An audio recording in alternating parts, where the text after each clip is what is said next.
Euskal Konfederazioa, iparraldean euskalgintzan ari diren taldeak lurralde elkargo bereziaren alde, Frantziako dezentralizazio prozesuaren baitan, hautetsi eta herritarrainitzek berezko egitura galdetzen dute, euskalgintzak ere bai, ekainaren lehenean, Baionan eginen den manifestaldian parte hartzea deitzen du Euskal Konfederazioak, bere ustez egitura batekin euskarak irabaziko bailuke, funtsean, Korsikan gerta daiteken bezala. Spalixetik momentuz, manoruski, deus ez da mugitzen.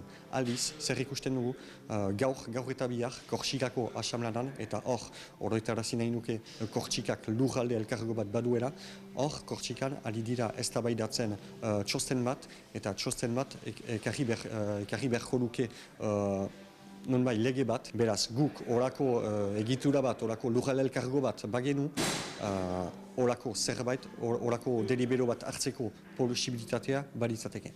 Ipar Euskal Herriko hiru lurraldeak bilduko dituen egituraren aldeko manifestaldia, lurralde elkargo bereziaren aldeko agerraldia, ekainaren lehenean ospatuko da Baionan.